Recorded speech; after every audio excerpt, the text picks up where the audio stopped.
webinaire mensuel du Club France Initiative, un club nous avons cofondé à plusieurs avec moi ici Vincent Berthiaud, avec à l'écran Christian Koenig, que je salue, qui est à Paris, avec l'idée derrière de s'appuyer beaucoup plus sur les communautés françaises établies à l'étranger pour faire rayonner la France. Alors, je vais tout de suite dire quelques mots sur le terme influence, dont je sais qu'il a fait réagir sur les réseaux sociaux quand on a annoncé ce webinaire. Et bien dire que quand nous parlons d'influence, on ne parle pas du tout, mais pas du tout d'ingérence. Je veux que ce soit très clair.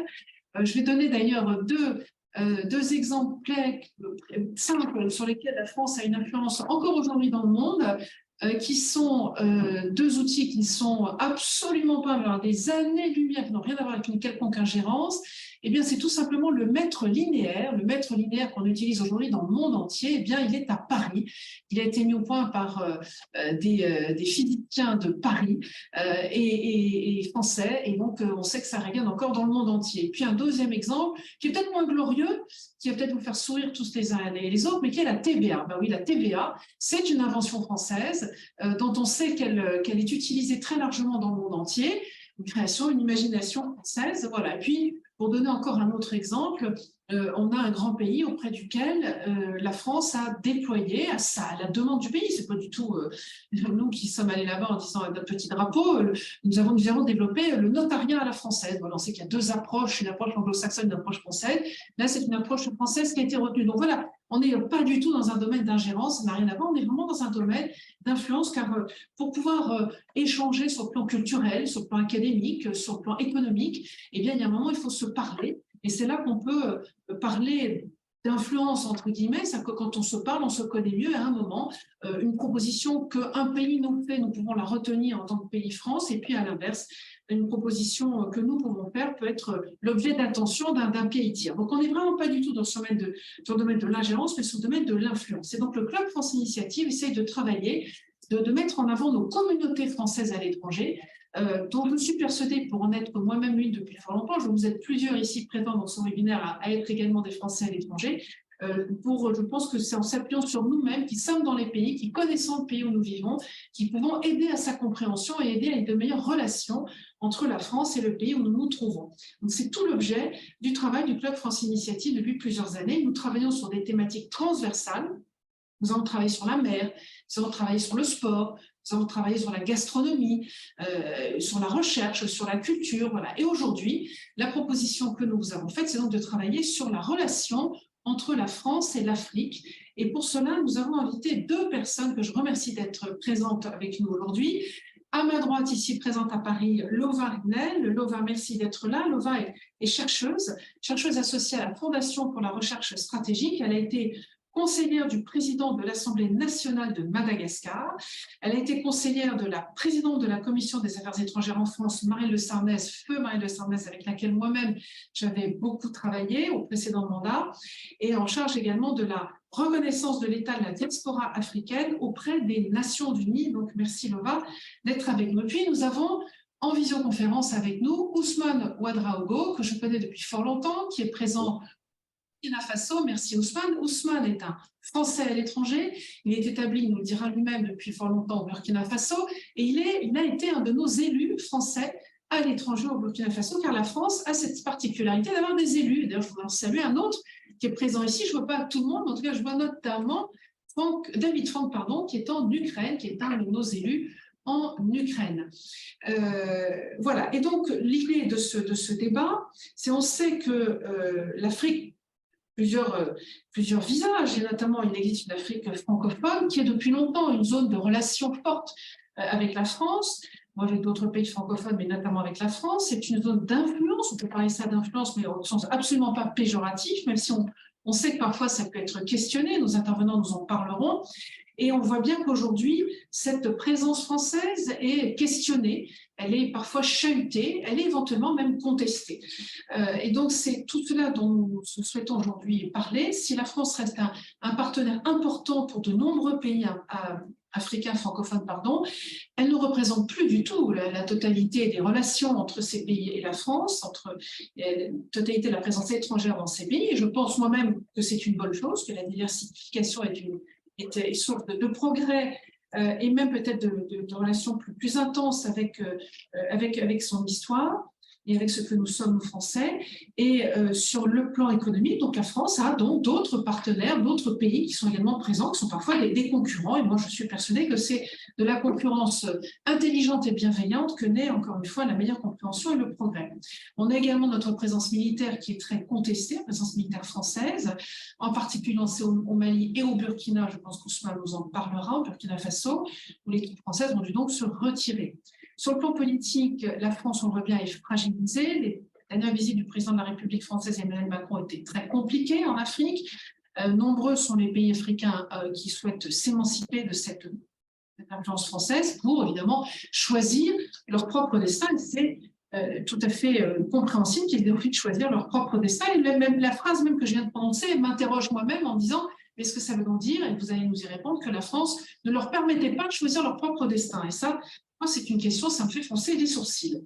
Mais évidemment, on conserve des liens familiaux, des liens démographiques, des liens personnels intenses, on a des liens culturels également, et on continue à prendre de nombreuses initiatives dans tous les domaines, y compris dans certains pays en termes d'aide au développement. Donc, l'objectif, les angles du débat, je vous propose qu'on aborde les questions suivantes, qu'on aborde le diagnostic, la question que je voudrais vous poser à l'un et à l'autre. Deuxième question que je souhaiterais que nous abordions, au quotidien, comment se manifeste cette présence, cette influence française dans ces pays d'Afrique francophone, quelles sont les conséquences pour les Français installés en Afrique francophone et pour la diaspora, dans l'autre sens, africaine en France. Que pensez-vous également, ça sera la troisième question, de la nouvelle stratégie française pour l'Afrique voulue par le président Macron? Quelles solutions, quatrième question, et quelles actions pourrait-on mettre en œuvre pour tisser de nouveaux liens et engager, quelle serait d'ailleurs la nature de ces nouveaux liens, et engager un nouveau partenariat avec l'Afrique francophone? Quel serait ce nouveau partenariat? Peut-être d'ailleurs pourrez-vous nous dire un mot pour aller au-delà de l'Afrique francophone. Je sais que c'était un des axes du président de la République que d'aller au-delà de l'Afrique francophone, si vous pouviez nous en dire un mot, et qui pourraient être les indicateurs, quels pourraient être, pardon, les indicateurs de cette nouvelle relation entre la France et l'Afrique, et comment pourrait-on y mesurer notre présence, notre influence? Encore une fois, j'insiste sur le terme positif de l'influence, au terme de construction d'une relation équilibrée, et en aucun cas en notion d'ingérence, et encore moins de relation d'une puissance sur une autre. Voilà, ce webinaire, à l'issue de ce webinaire, nous avons une note que nous souhaitons diffuser, et j'espère qu'elle sera utile à toutes les personnes qui s'interrogent sur cette relation de la France à l'Afrique et de l'Afrique à la France, dans les deux sens. Un petit mot également avant de passer la parole à nos invités, pour dire également que j'ai cité David Frank tout à l'heure, qui est à Kiev, qui nous regarde depuis Kiev, mais qui a longuement vécu en Afrique et qui connaît bien certaines, en tout cas, régions d'Afrique et cette relation de la France à l'Afrique. Donc, je suis sûre que David aura également des questions et des remarques intéressantes à nous partager. Lova, je me tourne vers vous. Comment pouvez-vous déjà répondre? Je vous laisse également peut-être vous présenter, si vous voulez ajouter quelques mots à la présentation que j'ai faite de vous-même. Et je vous laisse démarrer pour un propos introductif d'une dizaine de minutes sur les questions que je vous ai posées. Je sais que le temps est très vaste, mais après qu'on ait un petit peu de temps pour échanger tous les uns avec les autres. À vous la parole. Écoutez, merci à tous ceux qui se sont connectés de prendre le temps de parler d'Afrique. Moi, je suis toujours ravie de discuter avec les personnes qui s'intéressent à ce continent. Je crois que l'une des premières priorités aujourd'hui, compte tenu des enjeux de la politique du président Emmanuel Macron et des volontés peut-être de changer nos paradigmes, c'est de redéfinir le champ sémantique. Vous avez parlé à juste titre de l'influence. Ce n'est pas invasion, ce n'est pas ingérence, ce n'est pas colonisation. L'influence, tout le monde en fait. Le continent africain, chaque pays en font d'ailleurs. Je reprends par exemple l'ANBIA, qui est une association sur les amis du Cameroun. C'est de l'influence camerounaise en politique française, et ça ne pose pas de problème, parce qu'en diplomatie, nous parlons, nous faisons de l'influence. Par contre, ce qui est caché derrière, c'est effectivement, et je crois que le mot, il faut le reprendre, il ne faut pas avoir peur, c'est la France-Afrique. C'est-à-dire que toute interaction avec le continent africain se fait dans un objectif d'ingérence sur des réseaux liés avec des personnes qui peut-être s'arrogent le droit sur des champs économiques et politiques et parfois même d'enjeux de société sur le continent.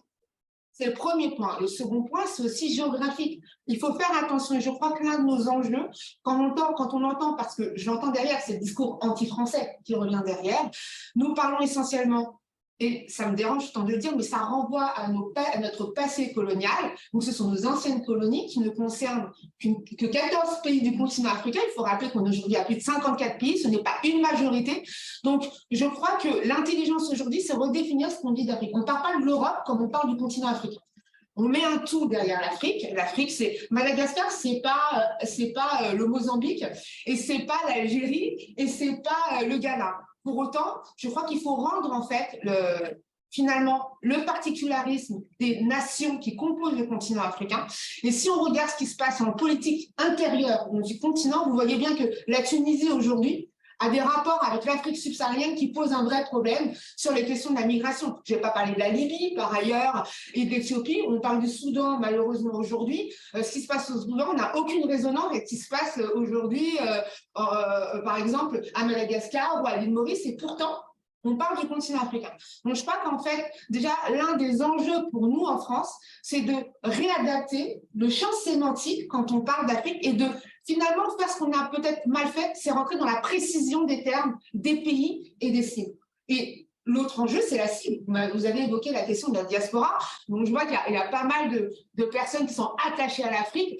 La diaspora, en fait, moi, j'ai eu une difficulté. Je suis née, j'ai grandi en France. Quand j'ai travaillé à Madagascar, j'étais la française. Je n'étais pas l'africaine. Et donc, en fait, moi, quand je suis revenue en France, je plaidais en disant, quand on parle de diaspora, parlons de ces Français. En fait, c'est un peu aussi de nos Blancs d'Afrique qui vivent en Afrique. Moi, j'ai plein d'amis, leurs enfants sont nés à Madagascar, ils ne parlent pas enfin, je veux dire, ils viennent en France pour se faire soigner pendant les grandes vacances et ils retournent à Madagascar. Et ils ont une attache avec le pays qui est le leur d'adoption, qui est malgache. Et puis, il y a des enjeux nationaux, parce qu'on voit que la double nationalité sur le continent africain est très difficile à avoir. On reste français malgré tout dans certains pays. Et il y a des enjeux, je crois aussi, peut-être de décalage, parce qu'en fait, on a une communauté attachée à l'Afrique en France qui pose des questions d'identité. Et donc, je crois que parfois, ce qu'on appelle d'ailleurs à tort la diaspora française, c'est la noble langue pour parler de diversité. Et tout se mélange. Vous avez des discours identitaires qui se mélangent aux discours diplomatiques, ça n'a rien à voir. Sauf que la particularité, c'est qu'en France, à la différence de tous les autres pays d'Afrique, on a la plus grosse communauté française ayant une ascendance africaine. Et donc, vous avez aussi une différence d'enjeu. Quand on connaît un peu le continent, on voit bien la différence entre quand on est africain du Nord et africain subsaharien, ce n'est pas le même enjeu, ce n'est pas la même identité, et on met tout ça dans le sac africain, ce qui est une erreur. Et je crois que peut-être le panier de crabe de la vision française qu'on doit faire, c'est démêler tout ça, rendre peut-être dépassionner le débat, parce qu'il est, moi je le vois à chaque fois que je parle du continent africain, ça y est, j'ai tout qui sort, des identités et des rancœurs. Et puis un mot très important, et merci d'avoir soulevé, c'est la question, c'était la France ne leur permettait pas de choisir leur destin. Et là, on a une année malheureuse pour la France, c'est 2011. 2011, c'est la Côte d'Ivoire, c'est le vote, il faut le rappeler, c'est le vote aux Nations Unies. Conseil de sécurité. Donc, ce qu'il faut comprendre et ce qu'il faut répéter, c'est qu'on a effectivement, le Conseil de sécurité a voté des résolutions pour intervenir en Côte d'Ivoire pour déloger Gbagbo. C'était ça le sujet. Et là, on a des réflexions qui disent que l'Occident, mais par le bras armé de la France, est venu interférer sur un parcours national africain. Et puis, vous avez la Libye. Et alors, la Libye aujourd'hui, on voit bien que l'intervention effectivement poussée par la France, mais certainement et objectivement validée par la Chine et la Russie. Cette intervention n'aurait pas pu exister si, de manière unanime, le Conseil de sécurité n'avait pas voté en faveur de cette intervention. Dans le narratif politique qui pose aujourd'hui des difficultés, ce n'est que des interventions françaises. Et je crois qu'il faut rappeler d'une part la réalité politique et historique, avec toutes ces complexités, puis reconnaître la responsabilité politique. Ce qui est mis en cause, c'est, pardon de le dire ainsi, c'est la politique de Nicolas Sarkozy en Afrique qui a fait un avant et un après avec une mauvaise résonance de la France-Afrique. Et on a du mal à s'en dépatouiller, d'autant plus que quand on regarde ce qui se passe aujourd'hui sur le continent africain, les questions de terrorisme, ben la Libye aujourd'hui, on se rend compte que, pardon de le dire ainsi, Kadhafi tenait ses troupes et tenait son territoire. Et aujourd'hui, on voit bien que nos vagues migratoires, elles passent par la Libye et que cette intervention pose de vrais problèmes de sécurité sur le continent africain, mais aussi en Europe. Maintenant, qu'est-ce qu'on fait quand on a hérité de ça? Et ça pose tous les problèmes de ce qu'on essaye de faire aujourd'hui, c'est trouver les bons termes, les bons interlocuteurs. Mais je crois que ça demande d'abord pour la France de reconnaître, je crois, certaines erreurs et s'en sortir grandi. Ça permet aussi de balayer, c'est-à-dire que c'était peut-être pas la meilleure intervention. Remettre la responsabilité au Conseil de sécurité, tout n'est pas de la charge de la France. Regardez, on a dit non à l'Irak en 2003. Eh ben, l'intervention n'est pas française, elle est américaine uniquement.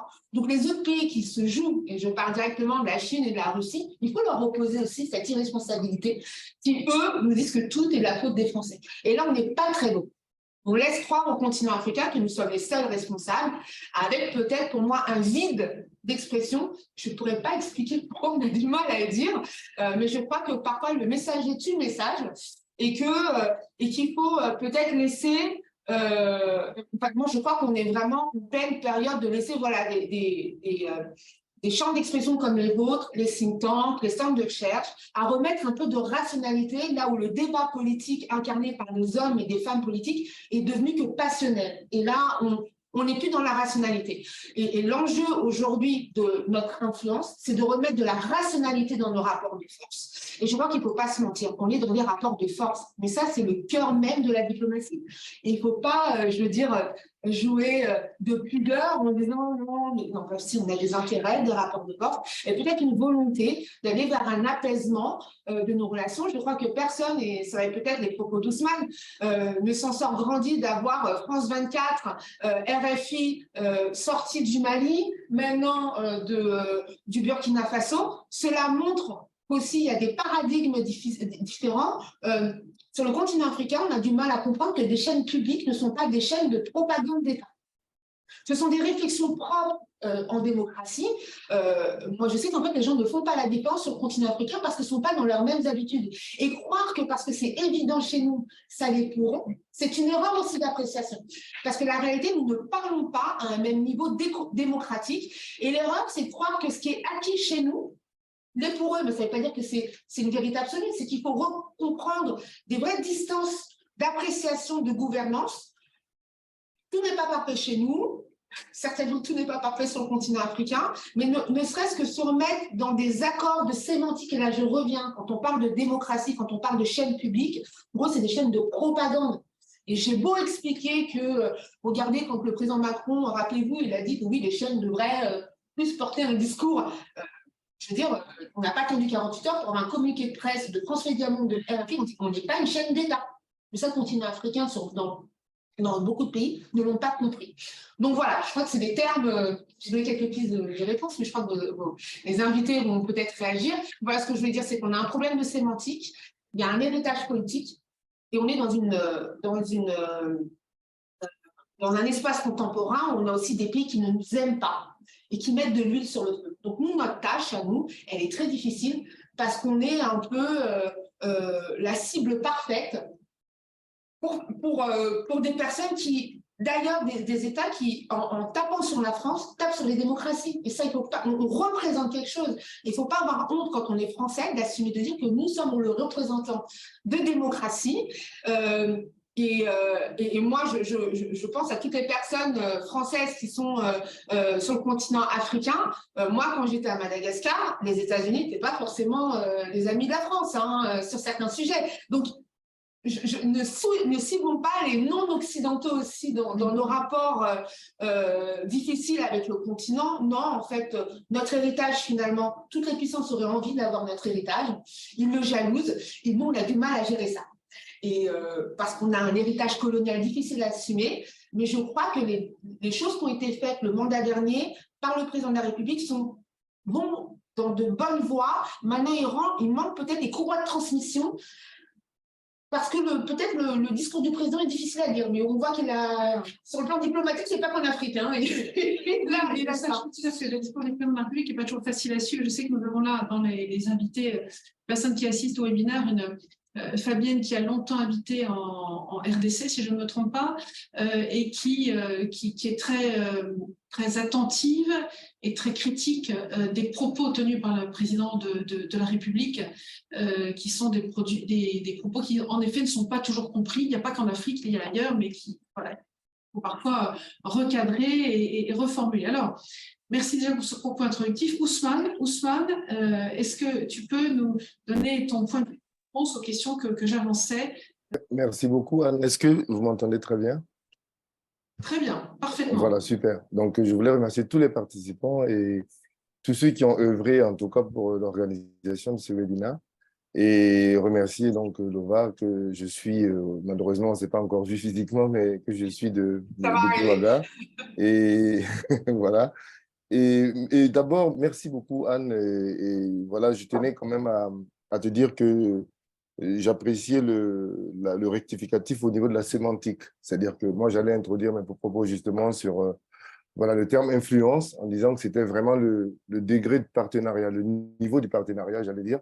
Donc, personnellement, si je dois analyser la partie diagnostic, moi, je vais aller un peu sur du factuel, en fait, en disant que pour moi, le diagnostic donc, sur l'influence française dans les pays francophones, d'Afrique francophone, le diagnostic pour moi était pas bon, il est sombre. Voilà, quand on fait une analyse factuelle de la situation. Aujourd'hui, au Burkina Faso comme au Mali, il y a une crise diplomatique, il faut le dire, sans précédent.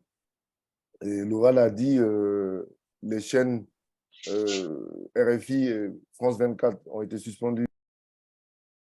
Il y a 2 journalistes qui étaient accrédités ici et qui avaient leur carte de presse du journal Le Monde et Libération qui ont été expulsés le 1er avril de cette année, et hors du Burkina. Clairement, la France n'est plus considérée comme un partenaire fiable. D'accord? Et la tendance aujourd'hui, donc, pour les pays d'Afrique francophone, au niveau, bien sûr, des autorités des pays, c'est la diversification des partenariats. C'est-à-dire que, et pour certains, c'est carrément même le changement pur et dur de partenaires, comme on peut le voir à RCA, au Mali et au Burkina. Donc, il est un exemple concret, par exemple, au Burkina, dans le dernier trimestre, on enregistre, par exemple, une réorientation stratégique en termes de coopération militaire, donc avec des achats d'armes avec la Turquie et la Russie. Et puis, le dernier conseil ou l'avant-dernier conseil des ministres burkinabé a vu comment une cession de l'exploitation de 2 sites miniers très importants du pays à une société turque. Vous voyez? Donc, ça, c'est au niveau, on va dire, des pays. Au niveau des populations, quand on jette un coup d'œil très clairement sur le classement des pays suivant l'indice du développement humain, donc défini par le PNUD, moi j'ai retrouvé les derniers chiffres en 2021, on retrouve par exemple les pays comme le Mali, le Burkina, le Tchad, le Niger, et en queue de peloton. C'est-à-dire que le Burkina est 184e sur 191 pays, le Niger 189e, le Tchad 190e sur 191. Donc, nombre de ces pays, évidemment, comme vous le savez, pardon, ont connu pas mal de soubresauts politiques depuis, on va dire, l'avènement des indépendances dans les années 1960. Et il faut dire clairement que dans ces instabilités que ces pays ont connues, la France a souvent été citée comme actrice principale dans les politiques internes. Ça, ce sont des faits. Et aujourd'hui, les populations de ces pays, qui sont à majorité jeunes, il faut dire clairement que la jeunesse, elle est majoritaire dans ces pays-là. Et ces jeunes ont un sentiment que leur relation avec le partenaire historique qu'est la France n'est pas aussi efficace que ça. Donc, très clairement, un sentiment anti-français est né petit à petit depuis 2018 au Burkina et à peu près pareil 2017-2018 au Mali, avant le coup d'État qui est arrivé au Mali, le premier coup d'État qui est arrivé au Mali. Et nous avons clairement vu que ici, cette apparition du sentiment anti-français, il y a quand même eu des alertes. Et vous avez parlé de diaspora, mais moi je dirais les Français qui vivent ici, qui sont dans la communauté, ont alerté de ce sentiment anti-français qui n'a pas été je le dis clairement, hein, sans langue de bois, qui n'a pas été écouté et qui n'a pas été entendu clairement, jusqu'à ce qu'on se fasse rattraper par l'attaque de l'ambassade de France et du consulat général et les instituts français lors du dernier coup d'État au Burkina Faso le 30 septembre 2022. Et même des Burkinabés l'avaient alerté. Donc, c'est pour dire quand même qu'il y avait des signes que ce sentiment d'incompréhension voilà, avait évolué et était devenu un sentiment vraiment anti-français, anti-politique française au Burkina. Donc, il y a aussi des voix qui s'élèvent de plus en plus sur le franc CFA. Donc, la monnaie, vous savez, ce sujet sur la monnaie, le franc CFA, qui est considéré comme une monnaie coloniale. Et parce qu'une partie, évidemment, des réserves de change se trouve à la Banque de France et que les billets y sont imprimés également. Donc, cette question, vous le savez très bien, est un véritable casse-tête pour les autorités des pays africains, des pays, voilà, et qui ont du mal aussi parce que, évidemment, les instabilités politiques et l'instabilité des régimes n'aident pas à avoir un consensus et à trancher sur cette question. Mais de toute façon, les populations restent en attente et on sait très bien que les populations francophones nous font la comparaison très juste d'ailleurs avec les pays anglophones, les pays d'Afrique anglophone, pour prendre l'exemple de notre voisin, le Ghana et le Nigeria, qui ont leur monnaie, leur propre monnaie, parce que pour les Africains, c'est un signe de souveraineté. Voilà, vous le savez tous très bien. Moi, j'étais en France quand il y a eu le référendum organisé sous Jacques Chirac sur l'euro. Ce sont des sujets, vous savez très bien, très, très importants et on sait très bien comment ça avait un peu divisé la France à cette période. Donc, il est clair que ce sont des sujets centraux qui doivent être de toute façon traités et tranchés. Évidemment que la France, tout n'est pas de la faute de la France, mais la France reste le grand pays, le pays colonisateur, on dit ici, il y a des anecdotes qui disent ici le pays de référence pour ces pays. Voilà. Donc ça, c'est pour la partie, je dirais, diagnostic. Bon, c'est peut-être pas, c'est un tableau qui est là. Et en termes je dirais, de propositions, l'OVA a abordé le nouveau logiciel prôné par le président de la République pour dire clairement qu'il y a une prise de conscience qui dit qu'il va falloir faire différent, mais clairement, le diagnostic, à l'évidence, il est fait. Les jeunes Africains des pays francophones sont conscients que tout n'est pas de la faute de la France. Ils sont conscients que la responsabilité des problèmes de développement de leur pays incombe à leurs aînés, ils n'en sont pas responsables. De la même manière que le président Macron, ou aujourd'hui l'exécutif français n'est pas responsable de la France-Afrique d'hier, mais le fait est là, une fois que le diagnostic est fait, on est tous d'accord, il faut avancer. Mais avancer, comment? Comment on avance? Comment on avance? Il y a beaucoup de pistes, mais il est très clair que l'attente aujourd'hui, c'est des actes concrets. C'est ce qui permet de changer les conditions très claires de cette jeunesse et d'aller sur des secteurs prioritaires, l'accès à l'éducation, par exemple, pour ne citer que ça, et l'investissement sur les secteurs comme l'agriculture et l'élevage, la formation professionnelle, permettre à cette jeunesse, évidemment, on va parler des problèmes de migration. Bah, pourquoi ces jeunes partent, les Africains de l'Afrique noire partent vers la Libye ou vers le Maghreb pour espérer passer de l'autre côté de la Méditerranée? Parce que, évidemment, leurs conditions de vie ne sont plus tenables. Aujourd'hui, évidemment, ajouter à cela le contexte sécuritaire que ces pays vivent, il est très clair que ça donne du grain à moudre comme vous le dites très justement, à nos concurrents, enfin aux concurrents des pays européens. Donc évidemment, on ne va pas citer Mais on l'a dit, il y a la Turquie, il y a la Russie, il y a la Chine, et il y en a d'autres. Hein. Mais il y a déjà un terreau.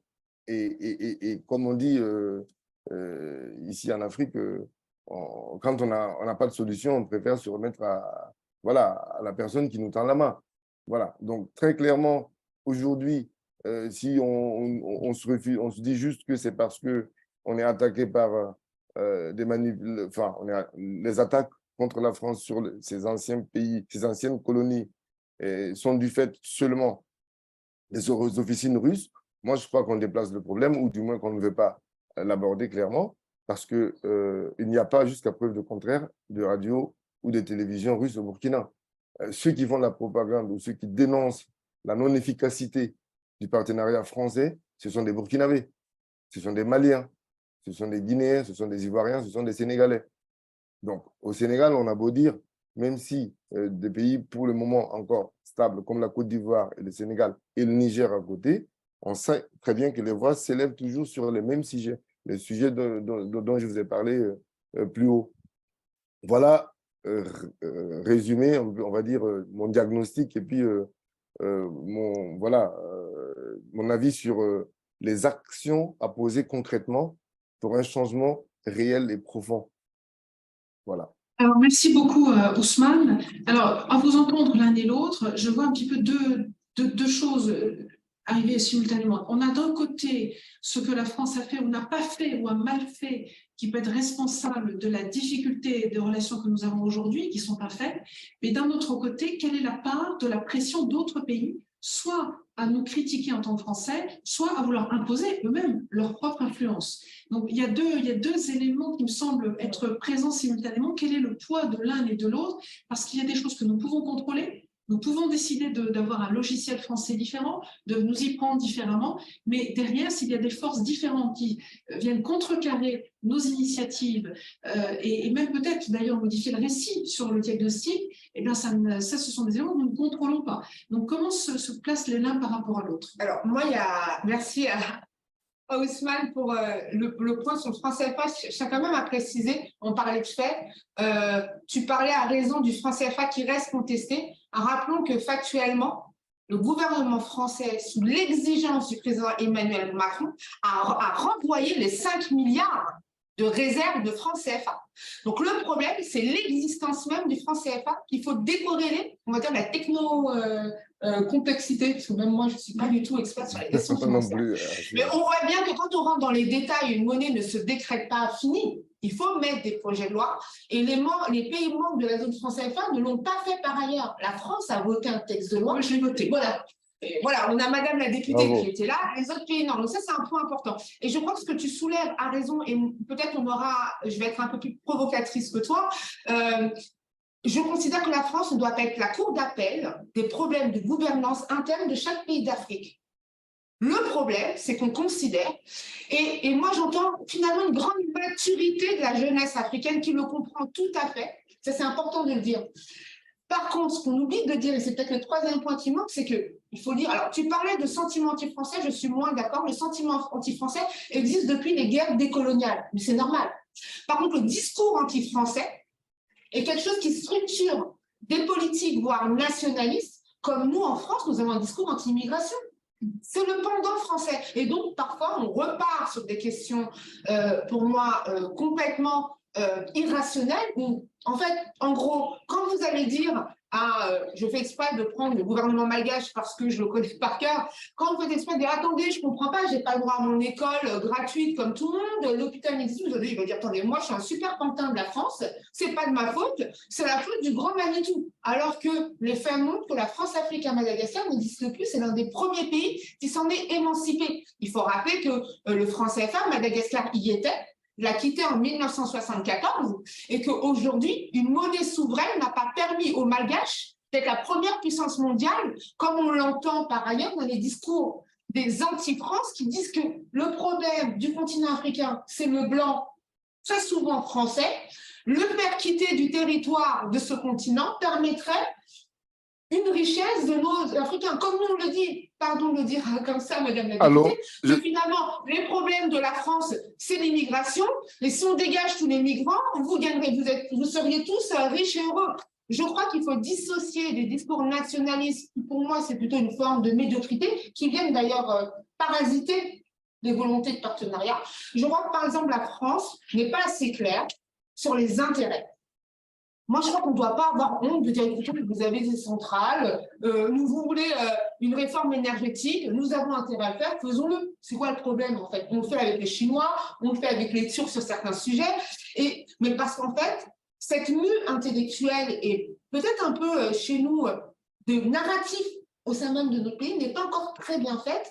Et donc, ça donne, ce que dit Ousmane a raison, c'est des mécontentements et des incompréhensions. Mais moi, je crois que la jeunesse africaine est beaucoup plus mûre que son élite par ailleurs, qui, elle, on va dire, a moins d'intérêt à briser certaines habitudes de gouvernance, certaines habitudes de négociation.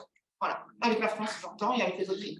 Alors, peut-être qu'Ousmane, tu voulais réagir à ce que vient de dire Lova. oui. Nous avons déjà des mains qui se sont levées. Je vois Nazer Nzangou qui a levé la main également. Ousmane, est-ce que tu veux réagir à ce qu'a dit Lova? Puis on passera après la parole à Nazer. Oui, je voulais juste compléter ou en tout cas lui dire que je suis d'accord dans l'absolu, mais ça c'est un discours que nous avons, nous, ici, parce qu'on a, on va dire, un peu plus de recul. Mais pour les populations, pour la jeunesse, je dis, laissez-nous tenter notre expérience. Allons à l'écho où il y a une monnaie locale burkinabé ou malienne. Vous avez suivi récemment les projets de fédéralisme. Donc, il y a une fédération que voilà, le Burkina et le Mali et peut-être la Guinée sont en train d'en parler. Laissez-nous essayer. Laissez-nous essayer, quitte à nous planter, d'accord, et revenir, d'accord, revenir. Mais ne pas nous laisser essayer. Moi, je vous fais une confidence. J'ai eu un échange avec des jeunes autour d'un café là, dans un quartier populaire. Ils m'ont dit, mais attendez, en Europe, il y a des pays qui ont quitté il y a des pays comme l'Angleterre qui ont décidé, à un moment donné, de faire le Brexit. Ils ont eu le droit, ils ont fait leur expérience. C'est difficile, évidemment. On a vu ce que ça a donné. D'accord? Après, aujourd'hui, la question se pose. Il y a des Anglais qui sont opposés aux décisions qui ont été prises par la majorité à l'époque. Et il y en a qui disent, voilà, aujourd'hui, 70% des Anglais, merci David Franck pour le commentaire, 70% des Anglais veulent revenir. Voilà, mais ils ont fait leur expérience. Et les Africains veulent aujourd'hui cela, tenter leur aventure. D'accord? Allez voir. Moi, j'en termine aussi. Un autre exemple. Moi, j'ai fait mon collège au Burkina. Pendant mon collège, sous Sankara, dans les années sous la révolution de Sankara, il y avait une coopération avec la Russie. Il y avait moi, je n'ai pas fait l'école française, j'ai fait l'école burkinabé, publique.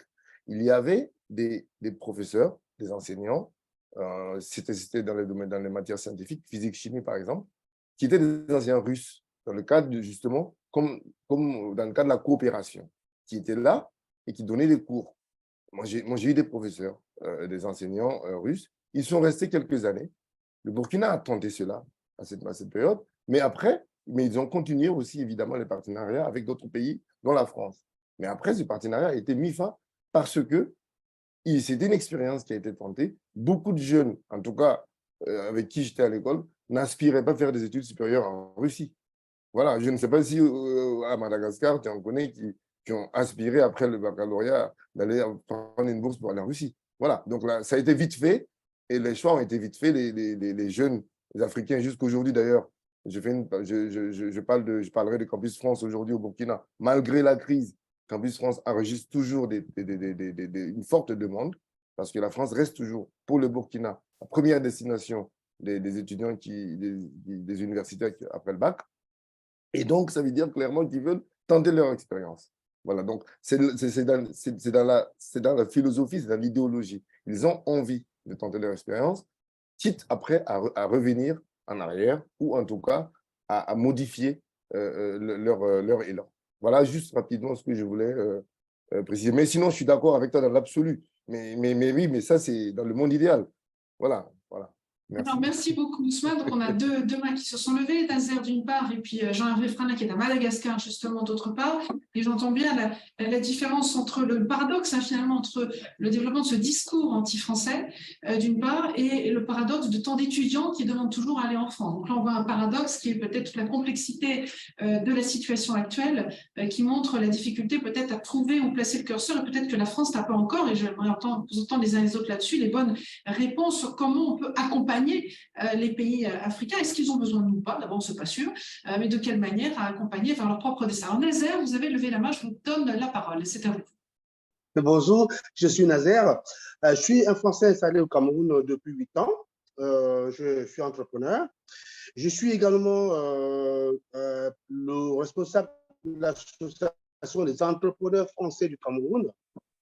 Donc, voilà, qui regroupe des Français, pas des entreprises en IDE, mais des entrepreneurs, des Français qui viennent investir directement par leur dernier au Cameroun. Donc, ça regroupe la diaspora, Miss et tout ça. Bref.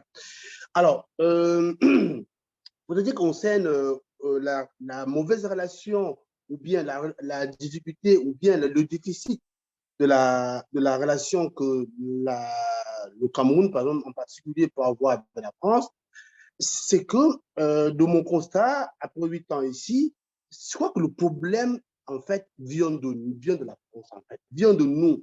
La France, c'est-à-dire le pays, non. Nous, les hommes, les acteurs du terrain. C'est-à-dire, il y a un problème de communication, vraiment une chose basique, un problème de communication. Il y a une mauvaise stratégie visible, il y a une mauvaise stratégie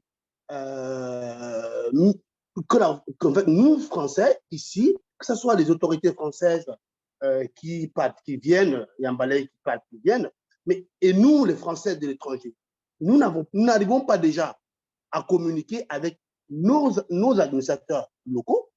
Il y a déjà un gros problème. C'est avec ça. Comment peut-on donc aller communiquer avec les citoyens qui n'ont pas la même culture que la nôtre? Ça, c'est déjà un problème basique. Secondo, il y a un problème, un non prise en compte. Je crois que ça peut revenir à vous en tant que députée, madame, la non prise en compte de l'apport de FDE ou les FE. C'est-à-dire quoi? Nous, les Français installés dans les territoires, dans les pays, nous partons au contact des gens au plus profond de la société. Nous enregistrons les informations, nous comprenons les choses, mais nous n'arrivons pas à les transmettre à nos autorités françaises pour une prise en compte. Ça, c'est une réalité. Le président Macron était ici au Cameroun en juillet. Donc, je suis entre autres dans le siège de la Renaissance. Bon, moi, j'ai eu l'occasion de lui faire part de la problématique avec un rapport que je lui ai remis à main propre. Je lui ai remis un rapport à main propre. J'ai réuni une centaine de Français ici, nous avons travaillé, on lui a remis quelque chose de concret. Que voilà, monsieur le président, où se pose le problème. Arrêtons d'accuser les Africains. C'est nous-mêmes le problème de foi. Nous ne communiquons pas. Nous nous retranchons sur nous. En fait, on appelle ce vulgairement, ça peut être méchant, les hors-sol. Vous continuez à envoyer les hors-sol travailler sur des secteurs pour lesquels ils ne connaissent même pas la culture. Comment voulez-vous qu'on puisse même évoluer? Alors que les Chinois, comment ils font? Les Russes, comment ils font? Les Turcs, comment ils font? Les Turcs travaillent toujours avec leurs citoyens installés dans les pays pour mieux comprendre la problématique. Les Chinois, pareil. Le Chinois va, même si le Chinois vit regroupé sur eux-mêmes, vous voyez déjà que la différence entre la France et les pays d'Afrique, c'est qu'on a déjà une chance, ça s'appelle la langue. Mais exploitons ça. Il y a la langue qui facilite, qui est l'élément moteur de toute l'éducation de tout le peuple. Il y a ça. Donc les Chinois n'ont pas, ils n'ont pas la langue avec nous. Donc, et jusque-là, ils arrivent à nous battre sur le terrain. Ils arrivent à faire des choses qu'on n'arrive pas à faire. Moi, je pose une question très simple, madame la députée. Le président Macron est au Cameroun. Il a fait pas mal de propositions. Jusqu'à aujourd'hui, 6 mois, 7 mois, nous n'avons même pas eu l'occasion d'être même reçu par l'ambassadeur pour que nous fassions le point. Parce qu'au fil du temps, c'est nous, quand il y a un problème, c'est nous, les acteurs terrain, qui subissons. Si on nous refuse, on nous chasse, on nous refuse de marcher, parce que nous vivons grâce à ça. Si on nous refuse de marcher parce qu'on ne nous aime pas, si on nous fait on nous agresse, on nous attaque, c'est nous. L'ambassadeur est chez lui. Mais on n'arrive même pas à trouver ce lien-là. Et je pense que vous en connaissez, vous êtes peut-être au courant. Mais je pense qu'aujourd'hui, on a déjà assez fait pas mal de diagnostics. Je pense qu'il revient à vous, les élus. Les élus français de l'étranger, vous devriez prendre les choses en main. Ça, je peux vous dire ça d'une manière assez crue. Créez des comités de travail. Prenez les choses en main. Créez des comités de travail. Vous allez comprendre là où ça blesse, là où le bas blesse. Et on va faire des propositions au président. Le président n'a pas la solution à tout. Le président doit gérer les problèmes internes, doit gérer les problèmes internationaux, doit gérer encore le conflit interculturel entre les pays qui ont une relation ancienne. Ça, c'est normal. Il vous arrive dans votre couple d'avoir des petites dissensions à votre conjoint. Ça arrive parce qu'il y a une manière de vivre qui s'est installée. Et moi, je dis que, alors, l'école qui est la pièce maîtresse, l'école qui est la pièce maîtresse de la jeunesse, ou bien pour préparer la jeunesse, devrait être un vecteur important.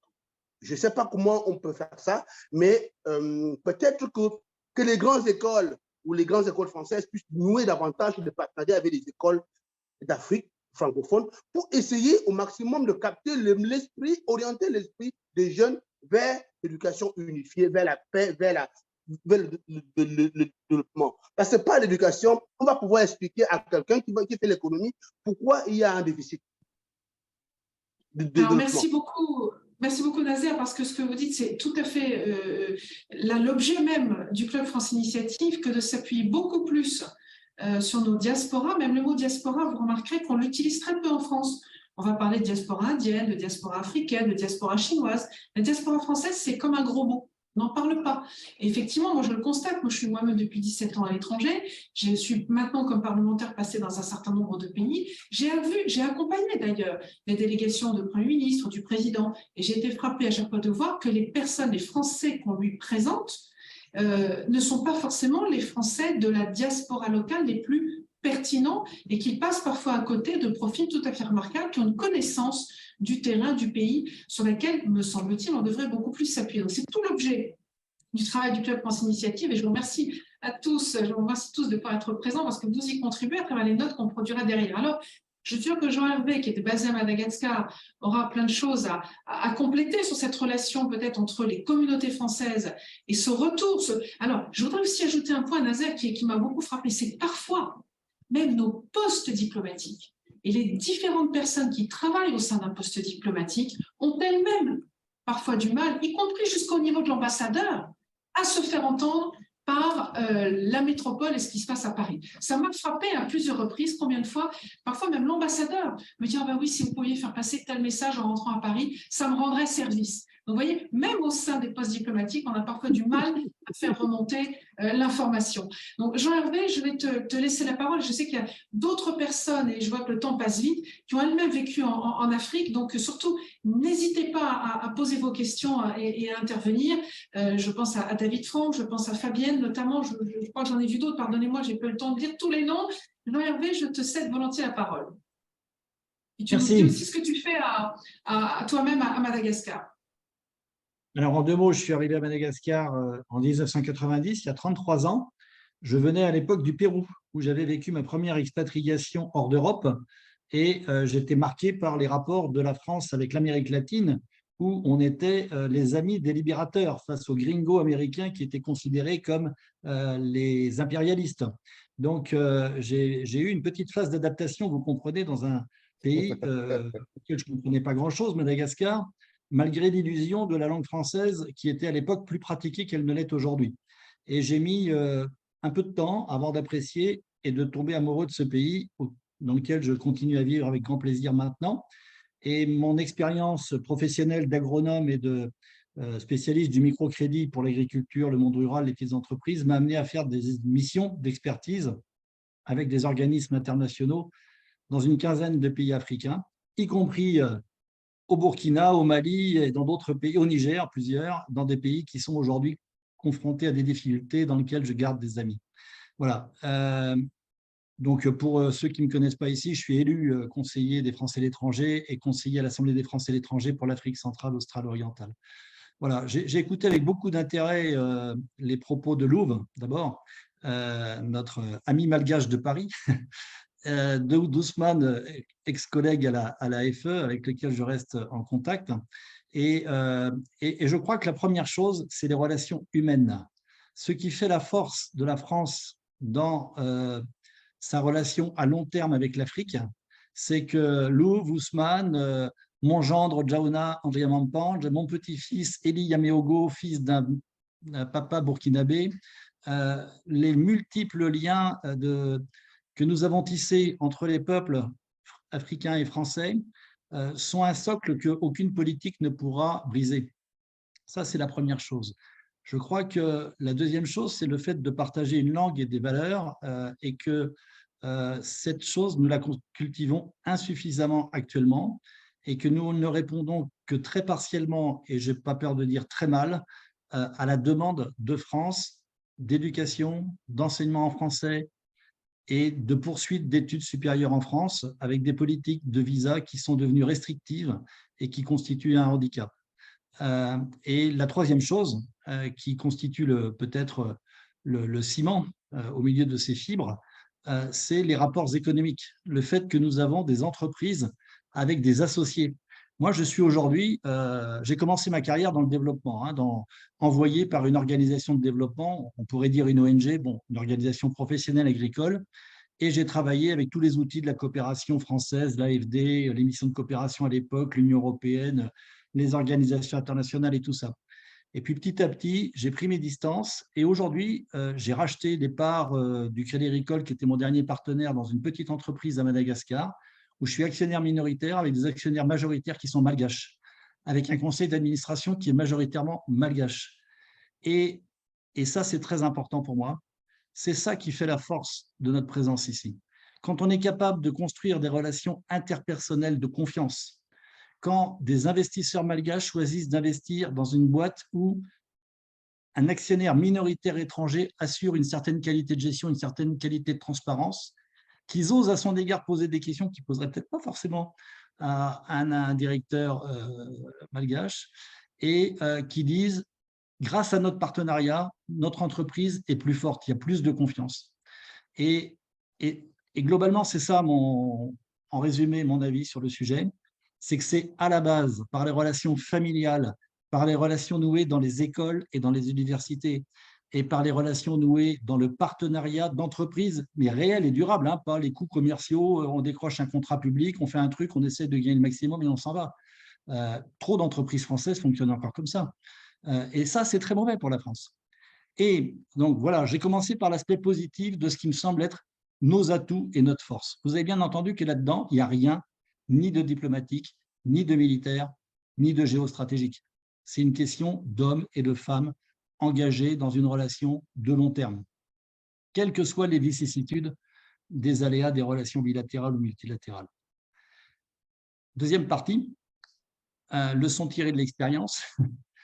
Notre diplomatie est quand même productrice de beaucoup de désavantages pour les Français qui vivent en Afrique et à Madagascar, et y compris pour nos intérêts. Je proposerais que si un historien ou un analyste politique veut faire un vrai travail, il fasse l'étude des relations entre la France et Madagascar autour de la période où Marc Ravalomanana a été au pouvoir. C'est exemplaire d'enseignement à tirer. Voilà un chef d'entreprise malgache d'origine modeste qui était le fils d'un crémier qui faisait des yaourts, qui a développé son entreprise. Il avait déménagé, il était mon voisin de Sirabé, j'ai vu son entreprise grandir. Je lui ai vendu des arbres fruitiers quand il a décidé de faire des plantations d'arbres fruitiers pour faire du jus de fruits. Je lui ai acheté des vaches laitières, on avait de bonnes relations de voisinage et de partenariat. Il avait des problèmes avec le chef de l'État de l'époque, Ratsirak, contre lequel il est parti en guerre. Il est parti à la conquête de l'Amérique Tana, il l'a gagné. Et il est parti à l'élection présidentielle qu'il a gagnée au premier tour Ça a été controversé contre Ratsirac. La France lui a fait les pires ennuis.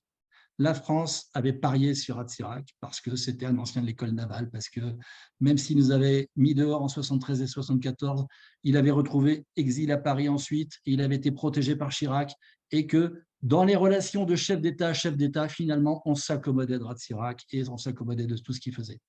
Bon. Le Ratsirac de la deuxième période, d'ailleurs, était beaucoup plus fréquentable que celui de la deuxième période. Il prêchait l'écologie, l'humanisme, et on aurait pu se mettre d'accord sur plein de choses avec lui. Mais quand Marc Ravalomanana était au pouvoir, tout le monde a dit « Aïe, aïe, aïe, c'est un francophobe, regardez, il noue des relations avec les Allemands, il noue des relations avec les Américains. » Pour des tas de raisons, il avait une plus grande facilité à commercer d'abord, à parler ensuite, parce qu'il ne parlait pas bien français, il parlait mieux anglais, avec ces gens-là. Et du coup, lui m'a raconté que le poste diplomatique français était le seul avec lequel il n'avait eu aucune relation pendant les 15 ans avant qu'il arrive à la mairie de Tadin, alors qu'il était le deuxième industriel de l'agroalimentaire à Madagascar.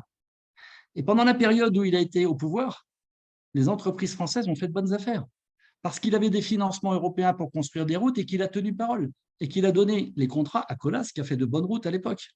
Okay, donc, il n'a pas brisé les relations avec la France, contrairement à une image qu'on a ensuite développée. Son deuxième mandat a été de moins bonne qualité.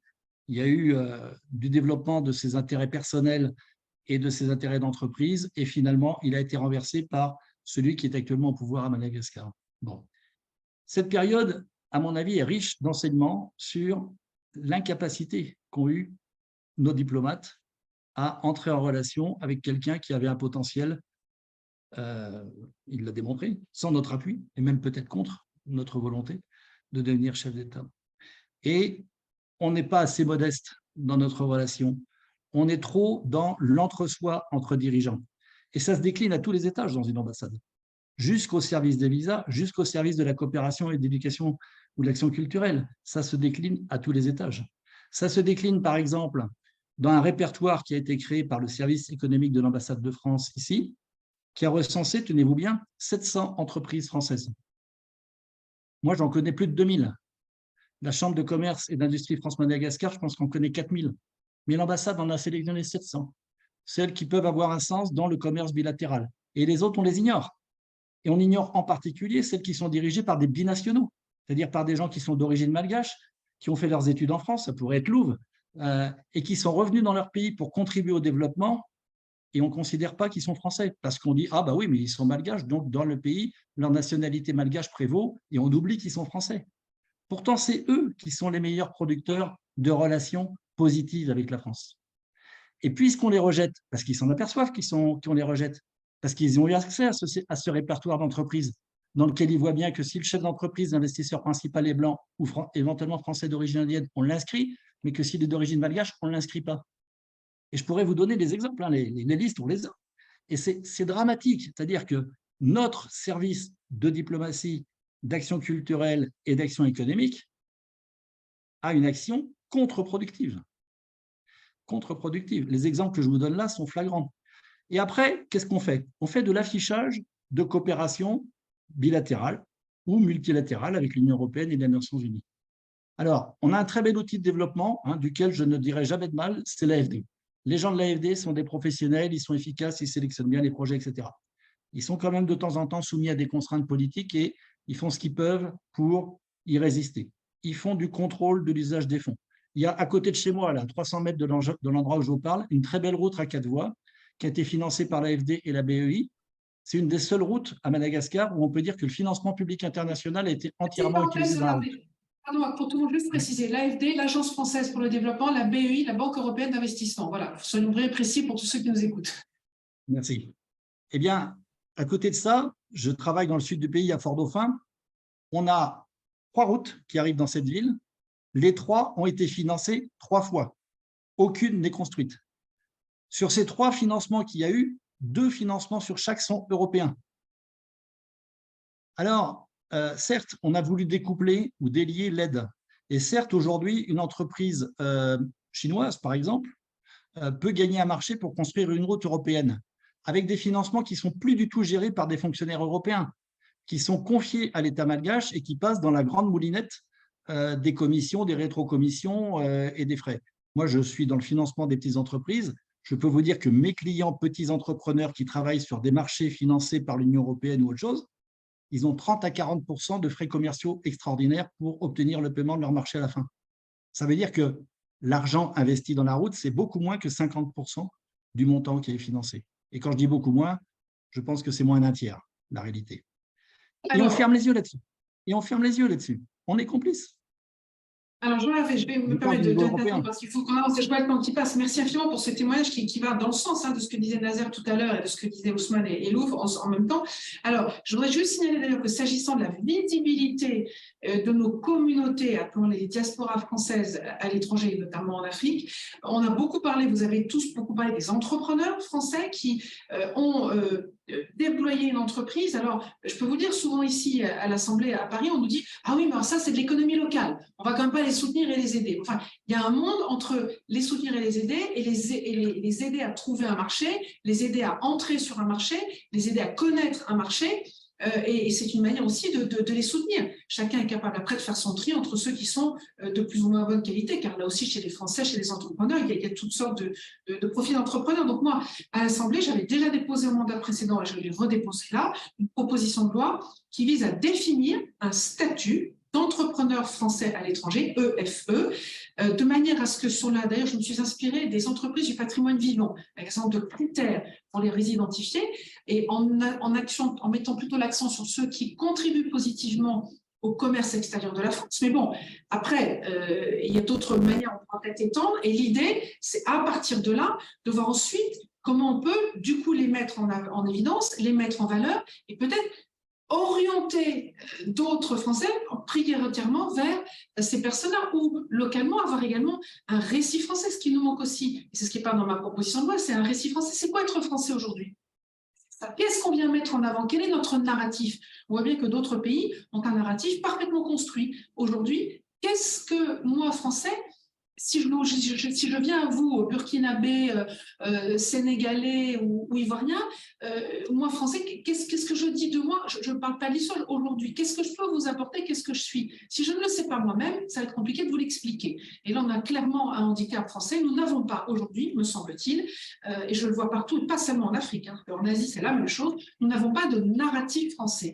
Qu'est-ce que c'est quand je viens? Alors, moi, j'ai fait parler des tas de gens, ça sera peut-être l'objet d'un prochain webinaire, mais c'est aussi la matière à réflexion du Club France Initiative de voir comment on pourrait construire un narratif français pour pouvoir nous mettre en valeur. Lou, je crois que vous aviez envie de rajouter quelque chose. Oui, alors merci Jean-Hervé pour tes mots et je suis ravie qu'on parle aussi des insulaires de ce continent qui sont parfois les grands oubliés et on sait aussi que les insulaires, c'est des réflexions bien particulières. Pour les personnes qui nous suivent, je crois que c'est important de le dire. Moi, j'essaie d'apporter une vision presque institutionnelle et expliquer les rouages politiques. Et Jean-Hervé, mais aussi Nazer, mais aussi Ousmane ont soulevé le propos de, finalement, les relations humaines propres. Ça fait en écho, et moi j'ai vraiment travaillé à l'Élysée à ce point-là, c'est, vous savez, les fameux propos du président de la République sur la part d'africanité en France. Parce qu'en fait, l'histoire, c'est qu'avec ce continent, la part d'africanité, c'est l'humain. L'humain, on a du mal à le gérer. Moi, quand je suis arrivée à Madagascar en 2012, Jean-Hervé, je n'ai pas entendu parler de toi. J'ai entendu parler des conseillers français qui étaient contre la politique française. J'ai entendu parler des conseillers français qui venaient casser, on va dire, ce qu'on appelle travailler le développement malgache. Donc, ce qu'il faut comprendre, c'est que je vais essayer de rester sur finalement quelque chose de très rationnel. Attention pour les prochaines étapes, de ne pas tout construire sur les épaules, en fait, uniquement de la diaspora, puisque nous avons d'énormes brebis galeuses. Il faut le dire. Moi, je ne vais pas citer, mais tu as, à juste titre, nous avons l'arrivée le mois prochain de notre ministre des Affaires étrangères, Madame Colonna, à Madagascar, prévue pour fin mai. Nous avons un contrat en attente de signature de la partie malgache sur une centrale hydraulique. Qui le bloque? Ben, bizarrement, c'est un conseiller. Alors, nomination de conseiller toujours particulière à Madagascar, mais en tout cas un proche du président malgache qui est français. Et alors nous, ma question, c'est que fait l'ambassadeur, que font nos services pour rappeler au bon souvenir de nos Français qu'il faut arrêter de jouer contre nous? Et ça, c'est des éléments parce que des gens comme toi, mais comme d'autres, moi je l'ai fait quand j'étais en poste, pour rappeler que j'étais en poste en tant que malgache, quand j'alertais auprès des ambassades et des services français, on me disait « Ah non, non, on ne peut surtout pas bloquer, parce qu'en fait, on se rend compte qu'il y a des rouages administratifs. Persil ne veut pas travailler avec le ministère des Affaires étrangères à cause de problèmes apparemment qui remontent sur la manière dont on a géré nos diplomaties, que le ministère de la Justice, quand on dépose justement des procès dits de biens mal acquis, souverainement de la partie malgache, pour demander des comptes sur les biens achetés en France, ben, le ministère de la Justice traîne des pattes. Donc, il faut comprendre que, et c'est là où je veux dire que quand bien même le terrain formation, et c'est là où vous avez raison, ben, l'administration française, elle devient un peu la première opposante des intérêts français sur la réalité de nos interactions. Donc, je crois qu'il y a peut-être un inventaire à faire. Il y a des services qui ne se parlent pas. Je prends l'exemple, quand il y a eu une manifestation, et je terminerai sur ça, il y a quelques mois, un conseiller de Touadéra, donc président de la Centrafrique, passait son temps, il se balade avec un t-shirt I love Wagner, j'aime mettre un jour qu'il n'y a plus d'ambiguïté sur son rapport avec Wagner, et de l'autre côté, il vient en France et il prévient en disant « je vais venir en France pour une manifestation contre la politique française ». Eh bien, j'ai alerté, eh bien, on me dit quoi du côté duquel ah ben les services de la police, ils ont du mal à répondre à ça. Donc, j'ai dû appeler moi pour court-circuiter en disant « attendez, il faut faire quelque chose » et la personne a été interpellée. Ça montre à quel point nous sommes déconnectés aussi du fait qu'il fallait répondre de manière très forte et ça veut dire en fait, qu'est-ce que c'est qu'être français ? C'est un vrai problème de français, là. Et donc, notre rapport avec l'Afrique, et ce n'est pas un problème d'Africain, mais je tiens à dire que par contre, et c'est important de dire, moi je prône à ce que la politique française avec le continent africain cesse de se présenter comme une cour d'appel aux problèmes inhérents sur les différents pays. La manière, si effectivement, moi j'entends ce que dit Ousmane, bah, en fait, que le Burkina Faso fasse sa loi pour sortir du franc CFA. Et ça, en fait, c'est pas à la France de mettre un pistolet sur la tête de la junte en disant « faites le texte ». Qu'ils le fassent. Moi, je ne suis pas contre le fait qu'on vire finalement France 24 parce que c'est discutable, mais qu'ils aillent jusqu'au bout. Le problème, c'est qu'ils ne vont pas jusqu'au bout. Leurs errances de gouvernance, parce qu'ils savent aussi quelles sont les réalités. Et ils ont vu ce qui s'est passé. Je prends l'exemple de Madagascar, qui était la zone France CFA, n'a pas rendu les Malgaches flouristes. Dans les années 70, un professeur d'école pouvait s'acheter une voiture. Aujourd'hui, il n'a pas les moyens de s'acheter un vélo. Peut-être qu'on n'a pas envie de plonger une population aussi dans cette pauvreté. Et donc, ça veut dire que, en gros, on doit faire face à un rapport de réalité. C'est une question monétaire. Excuse-moi, Lou. Non, non, je parle de réalité de gouvernance. C'est de réalité de gouvernance. Tu as déjà évoqué cette question tout à l'heure. De la question monétaire pour être un parfait exemple que le technique n'est pas lié selon la réalité politique. Excuse-moi, tu as déjà dit tout à l'heure que la sortie de la zone franc de Madagascar n'avait pas fait de Madagascar le pays le plus riche du monde. C'est hors de propos. Je trouve que ces propos sans nuance manquent de profondeur d'analyse économique. Les causes de l'appauvrissement de Madagascar ne sont pas d'abord monétaires. Elles sont d'abord dans la gestion des infrastructures, de l'éducation et du contexte de développement. C'est ça, c'est des problèmes de politique. L'excuse monétaire n'est pas une réalité de gestion. Alors, on est un tout petit peu loin. On est d'accord, mais là-dessus, je rejoins Ousmane. C'est perçu comme un élément de souveraineté, c'est perçu comme l'impossibilité de pratiquer une dévaluation compétitive alors que c'est des outils qui ont été utilisés par d'autres à d'autres époques. Je voudrais vous passer la parole à Fabienne, qui connaît bien l'Afrique et qui a levé la main. Fabienne, c'est à toi. Bonjour Anne, bonjour à tous. Alors oui, enfin, je connais bien l'Afrique. C'est un grand mot. J'ai passé 5 ans en Afrique centrale et particulièrement en Centrafrique. Donc, pour rebondir sur les propos de Lova tout à l'heure, je vais rebondir sur un certain nombre de choses. Sur le sentiment, je suis d'accord sur le fait que le sentiment anti-français et le discours anti-français ne sont pas la même chose. Le sentiment anti-français, effectivement, il est hérité de la période coloniale, mais c'est un sentiment qui n'est pas un ressentiment, c'est-à-dire que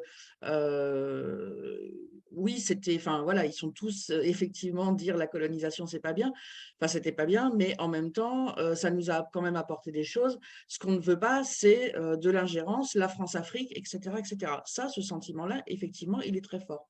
Le discours anti-français, en revanche, comme le soulignait je ne sais plus qui tout à l'heure, il a commencé en 2017-2018.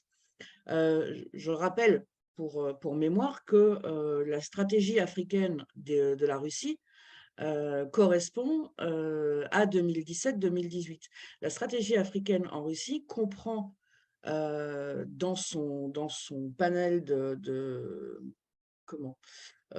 mode opératoire la désinformation et justement le développement de sentiments alors anti-occidental en général, anti-français en particulier, mais que donc, voilà, tous ces discours sont apparus. Pardonnez-moi si je n'ai pas noté les noms de toutes les personnes qui se sont exprimées, mais je ne suis pas d'accord pour dire qu'il n'y a pas de médias. Alors, effectivement, il n'y a pas de médias russes en Afrique. En revanche, il y a beaucoup de médias qui sont financés par les Russes. Beaucoup de médias panafricains, beaucoup de médias, enfin de pseudo-médias dans les pays, enfin de journaux ou de sites internet, de choses comme ça. Il y a beaucoup de faux sites d'information. Voilà, et tout ça participe justement à cette stratégie de désinformation et d'influence et de propagande. Donc ça, voilà, comme dit M. Franck, ce sont des relais très forts. Il s'appuie également sur la société civile, sur la jeunesse, qu'il rémunère. Il faut surtout s'enlever de la tête que les manifestations anti-françaises sont spontanées. Elles sont rémunérées. Si demain, on ne donne pas d'argent, il n'y a pas de manifestation. Donc, voilà. Enfin, bref, comme on est limité par le temps, je ne vais pas m'étendre là-dessus. Mais je crois que par contre, pour revenir sur la notion de partenariat, je crois qu'il faut bien faire la différence entre ce que les gens attendent, ce que les populations attendent en termes de partenariat et ce que les dirigeants attendent en termes de partenariat. C'est-à-dire qu'aujourd'hui, quand le Burkina Faso ou le Mali dit qu'il veut diversifier ses partenaires, c'est avant tout pour défendre leur mode de gouvernance, quelle que soit, la notion de population, d'intérêt de la population ne rentre pas en ligne de compte. C'est pour ça qu'on sacrifie les ressources. Je reprends l'exemple de la Centrafrique encore une fois. Ce qui intéresse aujourd'hui Wagner n'est pas le développement de la Centrafrique. Ce qui intéresse aujourd'hui Wagner, la Russie, pour la Russie, c'est une question d'influence. Pour Wagner, c'est une question d'accès aux ressources minières. Aujourd'hui, la Russie n'aide pas la Centrafrique financièrement. Aujourd'hui, la Russie ne soutient pas les entreprises africaines ou centrafricaines. Ne soutient pas l'éducation. Alors oui, elle va faire un centre culturel, oui, elle va faire enseigner le russe à l'école, mais c'est pas ça qui aide la population. La population, on va l'aider par la construction de routes, par le développement d'économies locales, par ce genre de choses. Ce que d'autres partenaires font, hein. Il n'y a pas que la France qui fait. Alors la Chine fait de l'influence différemment, mais la Chine finance beaucoup de choses. Voilà, mais en tout cas, la Russie ne finance rien. Sauf de maintenir des gens au pouvoir. Donc, je pense qu'il faut faire très attention à distinguer ce que les autorités, ce que les gouvernants appellent partenariat et ce que les populations aimeraient appeler partenariat. Les populations, elles veulent du développement, elles veulent pouvoir se développer. Merci beaucoup, Fabienne. Alors, il est vraiment très tard, on va devoir conclure. On voit qu'il y a beaucoup de choses qu'on pourrait même faire. Imaginer un deuxième webinaire, imaginer une suite à ce webinaire, parce qu'on voit qu'il y a encore beaucoup de choses à dire. Je trouve qu'il faudrait peut-être qu'on puisse avancer d'ailleurs sur on a dressé quelques pistes de modification de comportement ou d'attitude ou d'approche que la France pourrait avoir avec un certain nombre de pays, en voyant bien, bien de ce que vous avez dit tout à l'heure, qu'il y a parler d'Afrique, c'est une généralisation qui est audacieuse, parce que chaque pays y est tout à fait différent. D'ailleurs, nous, on aime bien parler de l'Europe, mais en réalité, chaque pays est différent au sein de l'Europe. Et moi qui suis en Asie, on ne parlerait pas d'une approche asiatique, on n'approche pas la Chine comme on approche l'Indonésie ou comme on approche l'Inde. Voilà, donc tout ça est évidemment très, très diversifié. Donc, vous voyez qu'il y a encore d'autres matières, d'autres sujets qu'on pourrait aborder. Je voudrais vous remercier tous d'avoir été présents dans ce webinaire. Un grand merci à vous tous qui vous êtes connectés depuis vos différents pays. Je vois même, il y avait Franck qui est, je pense, à Bangalore. Voilà, je n'ai pas eu le temps de noter tout le monde, mais merci à tous pour vos remarques. Merci aussi à Fabienne pour cette distinction importante sur ce qui est attendu par les populations locales et ce que certains font ou ne font pas et comment on pourrait en avancer. Donc, je note effectivement ce que José Pierrick-Mouty nous dit de pouvoir avoir un second webinaire. On va y réfléchir très sérieusement, voir comment on peut l'orienter avec nos intervenants. Merci encore à tous. Maintenant, on vous prépare une note avec nos intervenents et j'espère bien que cette note, je pourrai la diffuser et notamment la diffuser auprès, comme l'avait fait Nazer, je crois, auprès du président. Oui, pouvoir la diffuser notamment au Quai d'Orsay, auprès des différents ministères qui peuvent être amenés à voyager dans les différents pays, qui comprennent un peu mieux comment on peut interagir avec ces différents pays. Je parle bien d'interagir dans les deux sens, avec une vraie réciprocité, d'ailleurs, comme souvent, la France l'exige partout dans toutes ses relations internationales. Merci à tous, bonne continuation à tous et rendez-vous le mois prochain pour un prochain webinaire du Club France Initiative. Au revoir.